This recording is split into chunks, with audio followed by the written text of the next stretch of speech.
Hello to all my students. I would once again like to welcome you all to Onboard Digital Classes. As you all are aware of, that we are in this very important journey of completing important current events of 2025. In the previous video, we have already uploaded important current events that took place in the month of January 2025. This is the part 2 of the same video. Alright? That was the part 1 and this is the part 2 of the same video. Let's begin today's class without wasting much time.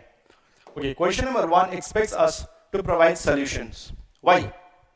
Because we are not a politicians, are we? We can't really hoot and scoot, isn't it? We have to be solution-oriented people. If there is a problem, it is expected of us to provide some solutions. Alright? Unlike some politicians in Bharat. Which technological solution is being developed to remove ammonia from water? And why I was discussing about this question is because in the recently held Delhi election, there was an election which was held in the national capital. I hope everyone knows about it, right? In the recently held Delhi election, there was one agenda which every political party were claiming that they will be doing it after they come to the power. And that was what? That was cleaning of the river Yamuna, right? That is the reason why we are studying about this question. Option number 1 says chemical precipitation using coagulants, nothing to do with chemical precipitation. Okay, because we are cleaning water, nothing to do with chemicals. Reverse osmosis filtration. Some students might get confused because there is filtration here, but this is not the correct answer. Biofiltration using plants and microorganisms. This seems to be correct, right? Okay, option number 4 says solar distillation systems, nothing to do with solar as well. So now I ask you one question. Is this sufficient? It is sufficient for prelims, but it is not sufficient for mains. If an examiner asks what is biofiltration, in mains you're supposed to write answer to that also, right? So let's discuss biofiltration. Biofiltration is very simple. It is basically to neutralize the toxic elements which is present in river. Okay, which are the elements which is toxic that is present in river? One is ammonia and the other one is nitrite. If the concentration of ammonia and nitrite increases, we say that the river is polluted. Okay, and in order to eliminate that toxicity, that is what is biofiltration all about. Okay, and it is done to the process of nitrification. Very, very important for you to remember. Nitrification.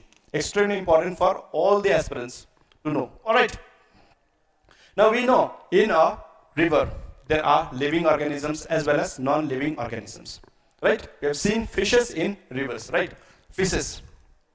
Now, these fish, when they are feeded, what do? They excrete proteins. Okay, in the form of NH3. This is what? This is unionized ammonia. Now, this unionized ammonia, it is soluble in water. Okay, when NH3 is soluble in water, it gives what? NH4 plus. This is what? This is ammonium. Ammonium. Now, this ammonium is not very toxic, unlike NH3. This is extremely toxic in nature. Okay, but we have seen one advertise, haven't we? There is a soap company which claims to kill viruses. That is 99.9% virus that they kill, right? I'm not promoting any brand name. Why? Because they have not sponsored my video. That is the reason why. Alright. If they had sponsored, I would have said that this company. But even that company does not claim that they are going to eliminate 100% bacteria or virus, whatever, right? Even they say that they only can eliminate 99.9%.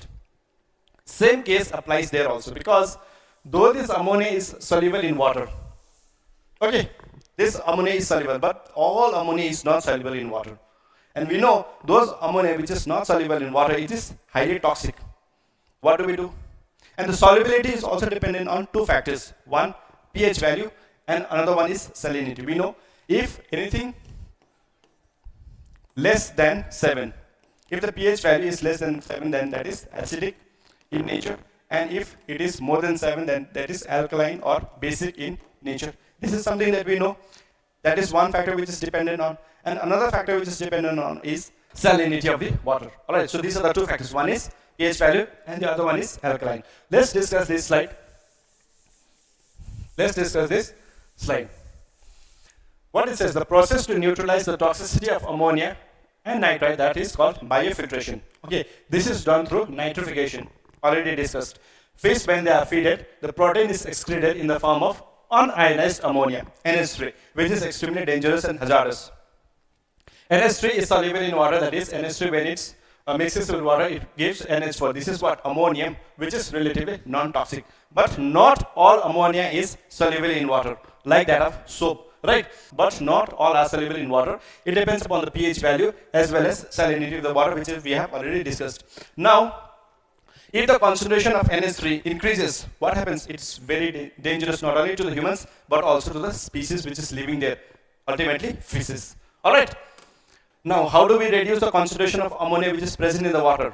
There are two ways of doing it. One, either when you plant more trees beneath the riverbed. Okay, now for instance, if this is a river, and these are river beds. Okay, this is a river which is flowing here. This is a river bed. And what do? You plant trees here. Plant trees. What does this tree do? It actually captures all the pollutants. But this is very time consuming. As you can see here, by increasing the level of underwater plants, okay, it absorbs the pollutants, but it is time consuming. That is one way of doing it. And another way of doing it is through ammonia oxidizing bacteria. And what does this bacteria do? It breaks the ammonia into nitrite. As you can see here, through ammonia oxidizing bacteria, here ammonia is broken into nitrite, that is NO3. Okay, now in nature, it already exists, the oxidizing factor. For instance, you can see here, though it is toxic, this nitrite is toxic, but naturally there exists nitrite oxidizing bacteria. You don't have to add additional bacteria to oxidize nitrite. Okay, and that nitrite, though if the concentration of that nitrite, even if it increases, unlike that of ammonia, it does not really harm the species. Okay. So that is the process of bionitrification. Very, very important thing to remember. We're moving to the next question. Question number 2. What it says? Which of the following describes the process of card tokenization? Now, what is the concept of tokenization? It is nothing but to replace the sensitive details that we normally use. Okay, we use these type of details while purchasing things online, don't we? We actually put CVV numbers, our identity card number, the account number, the number that is there in the card. So these are all sensitive details that we give to the company. But what the RBI is saying is that we are supposed to replace those sensitive details through tokenization. Very important. Okay. So as we know that the answer to this question is replacing the card's sensitive details with unique token. That is called tokenization. Alright. And why are we studying about this? Is because as of December 2024, over 91 crore tokens have already been issued. And that valuation is approximately 11 lakh crore rupees. And as of today, 98% of online transactions are processed without actual card data. This is very, very important. Okay. It is something that relates every one of us because it is associated with our financial privacy, isn't it? And we should not allow company to misuse the data. We all know that data is the new tool in today's day and age. All right, moving ahead to the next question. Question number 3.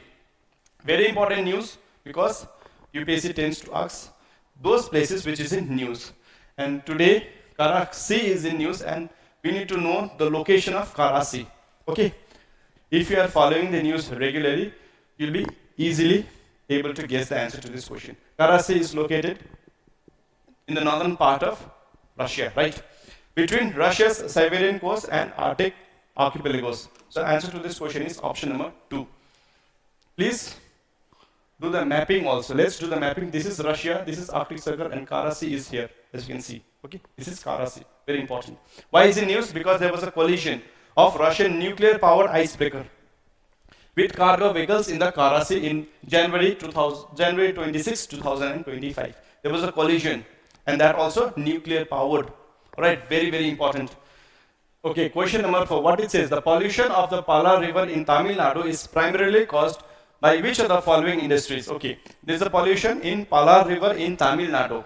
Okay, the question is asking which of the industry is responsible. Answer to this question is tanneries. Tanneries is what? Basically, it is the place where skin of the animal or the leathers is processed. Okay, leather or skin, flesh, whatever, skin, leather. Okay, tannery is very, very important. And this was in news because the Supreme Court of India has recently issued ruling regarding the environmental impact of tanneries in Vellore, which is present in Tamil Nadu. And they have said that this is equivalent to ecocide. Ecocide means what? Severe environmental destruction. Okay, this is said by the Supreme Court of India. Okay, the court found that these industries have caused severe and irreversible damage to local water bodies, ground, as well as agricultural lands. Very important thing to remember. Okay, that is the reason why it was in news. Next question: which organization is responsible for implementing the ethanol procurement program in India? You know, ethanol blending. Government of India is promoting ethanol blending. And which organization is responsible according to this question? First is Indian Oil Corporation. Maximum students might go option number 1 without actually looking to other options, right? For instance, number 2 is National Biofuels Development Board, Oil and Natural Gas Corporation, India Sugar Mills Association. Some students might say that ethanol is related, that is maximum number of ethanol production is done through sugarcane, right? Some students might say that option number 4 is correct. Some students might say ONGC is correct, but the answer to this question is option number 2, National Biofuels Development Board, NBDB. Okay, Government of India has been promoting biofuels. Now, why is this in news? It's because recently Cabinet Committee on Economic Affairs in India has approved the revision of ethanol procurement price for ethanol supply for the year 2024-25, and the target of ethanol blending by 2025 is 20%. This is very, very important. Much likely in any one of the examinations, this might come. Okay, please remember this. And what is the minister responsible for ethanol blending? That is Ministry of Petroleum and Natural Gas. It is not Ministry of Agriculture. Please remember that. Very important. Next question. Recently, TEAM team initiative was in news. It is related to MSME industry, Ministry of Micro, Small and Medium Enterprises. Okay, this acronym team is related to them. Okay, why is this in news? Why is this in news? Is because the Ministry of MSME launched initiative aimed at enhancing the digital presence of small business in India. Basically, this is an initiative launched by MSME. Okay, with a budget of, this is not very important, okay, but one thing is important, and that is the full form, team, trade enablement and marketing. Please remember the full form of this. To support MSMEs in adopting technology and improving marketing strategies. Okay. So, if the question is asked, they either ask the full form or the ministry which is associated. Okay. So, we know the ministry associated is what?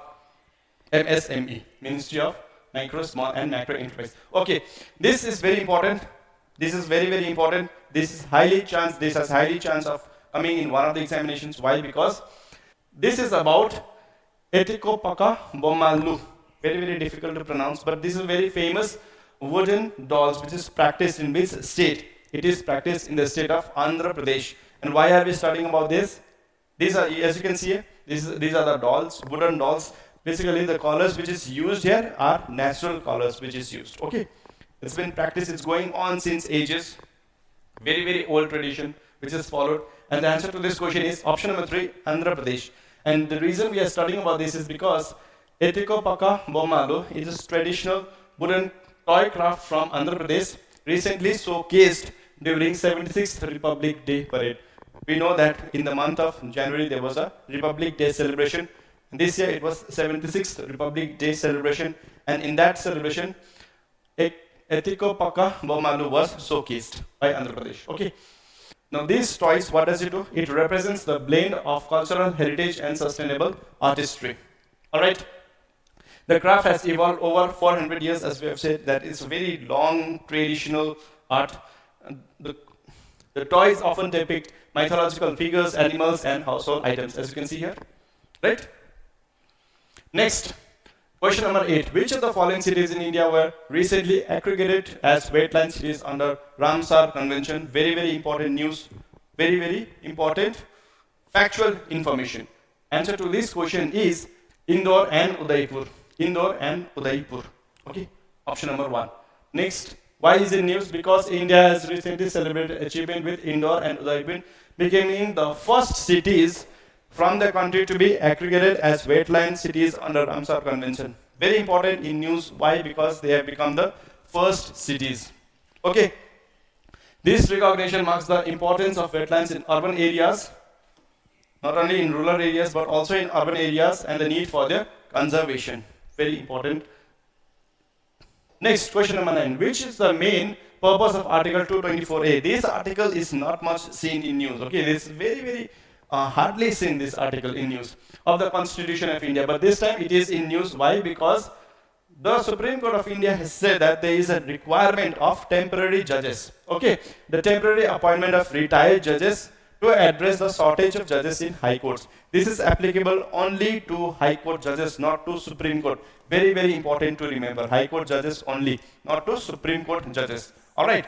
So, Article 224A.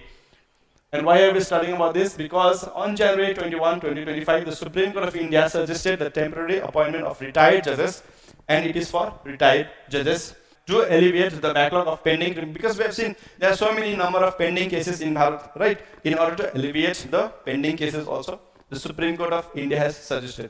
And there lies a provision in our constitution, that is, in our constitution, Article 224A, it's rooted in the Constitution of India, which permits such appointments under specific conditions. Such appointments can be done. Okay. This article has been seldom used because we normally don't use this article. It is in news, that is the reason why it's extremely important. But its invocation is crucial in addressing the judicial backlog. Alright. Next is question number 10. Which organization is responsible for the development of Pinaka system? Pinaka is in news. Why? Because there are countries, especially developed countries like France, have also shown interest in this system. Alright. So this has been developed by which organization? It is by DRDO. Okay, the answer to this question is option number 2. It is in news because, as we have seen, Armenia and France are expressing their interest in acquisition of Pinaka missile system. Okay, and let's understand the features also, because you never know, they may ask about features as well.